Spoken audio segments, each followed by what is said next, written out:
Assalamualaikum warahmatullahi wabarakatuh. Saya Rismawati. Jadi, pada video kali ini saya akan menjelaskan 3 materi secara singkat. Yang pertama, hubungan antara bahasa dan masyarakat. Yang kedua, variasi dan ragam bahasa. Dan yang ketiga, interaksi dan perubahan bahasa. Langsung saja ke poin pertama, yaitu hubungan antara bahasa dan masyarakat. Seperti yang telah teman-teman ketahui bahwasanya bahasa adalah alat komunikasi yang digunakan oleh masyarakat untuk berinteraksi antar satu dengan yang lainnya. Tanpa bahasa, seseorang tidak dapat berkomunikasi serta menyampaikan ide dan juga bertukar informasi. Bahasa bukan hanya sebagai alat komunikasi, tetapi juga sebagai cerminan budaya dan identitas suatu masyarakat.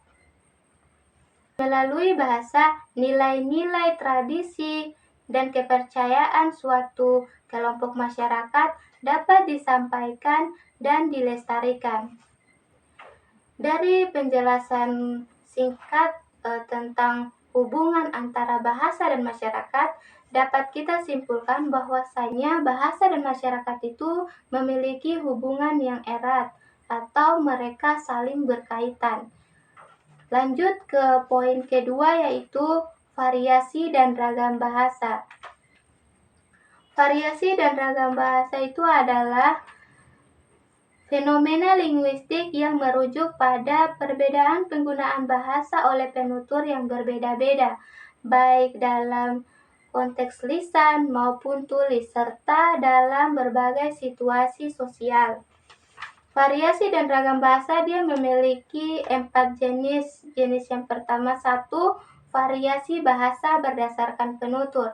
Variasi bahasa berdasarkan penutur ini dia memiliki 4 unsur. Yang pertama, unsur idioleg, unsur dialek, unsur sosioleg, dan unsur kronoleg. Unsur idioleg ini adalah variasi bahasa yang bersifat perorangan, sementara untuk dialek adalah variasi bahasa yang digunakan oleh sekelompok penutur dalam suatu wilayah tertentu.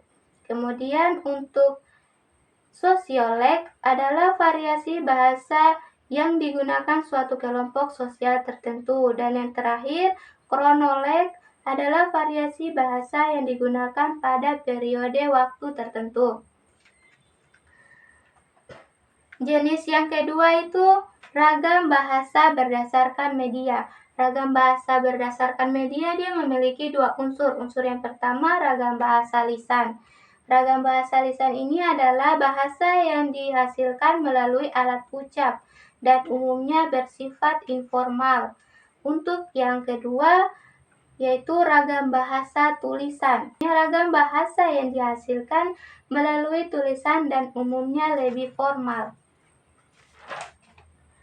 Masuk ke jenis yang keempat, ragam bahasa berdasarkan topik pembicaraan.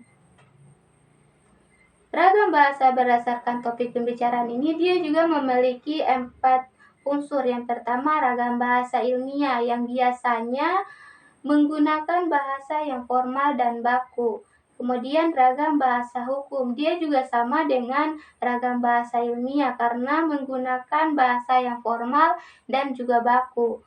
Kemudian yang ketiga, ragam bahasa bisnis, dan yang keempat, ragam bahasa agama. Bahasa yang digunakan keduanya ini memiliki ciri khas tersendiri. Kemudian untuk jenis variasi dan ragam bahasa yang keempat atau yang terakhir itu adalah ragam bahasa berdasarkan tingkat keformalan. Dia memiliki 3 unsur. Yang pertama, ragam bahasa baku atau bahasa paling formal dan sesuai dengan kaidah kebahasaan. Kemudian untuk yang kedua, ragam bahasa informal. Ini ragam bahasa ini selalu digunakan dalam suasana santai. Kemudian untuk ragam bahasa resmi adalah ragam bahasa yang digunakan dalam acara resmi seperti rapat, upacara, dan lain sebagainya.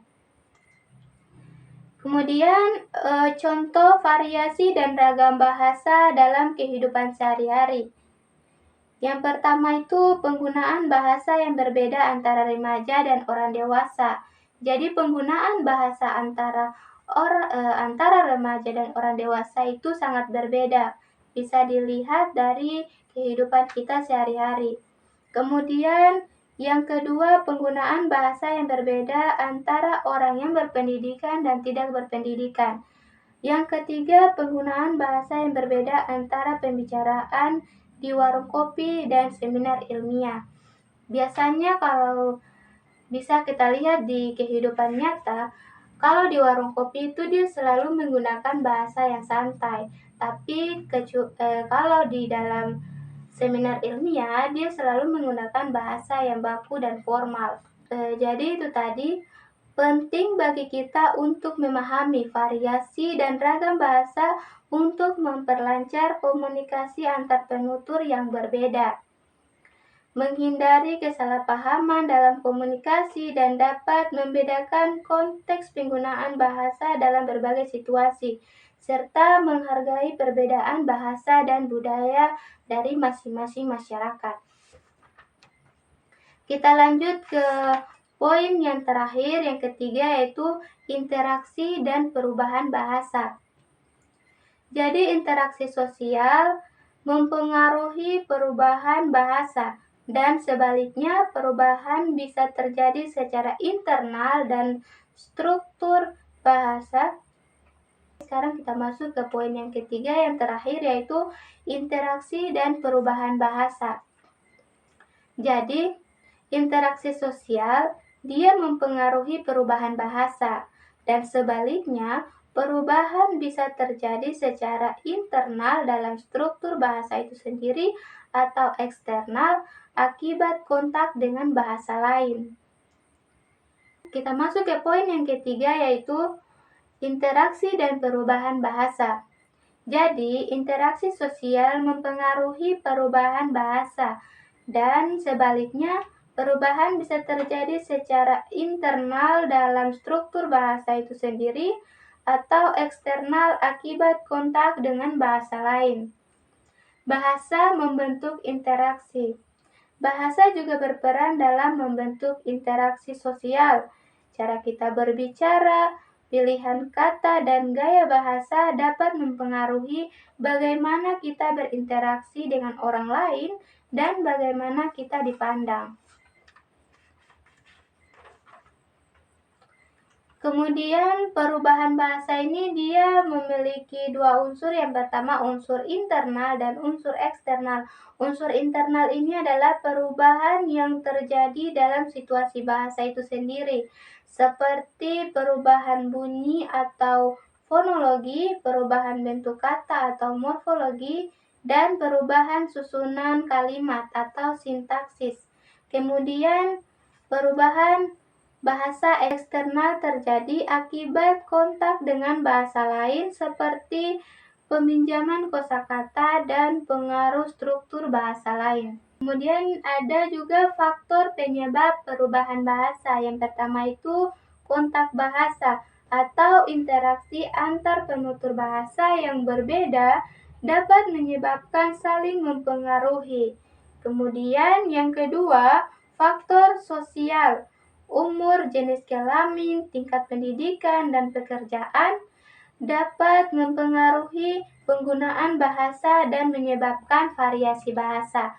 Yang terakhir, perkembangan teknologi dan media sosial dapat memicu munculnya kosakata atau gaya bahasa baru.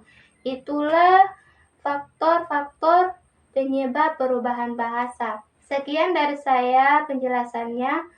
Wassalamualaikum warahmatullahi wabarakatuh.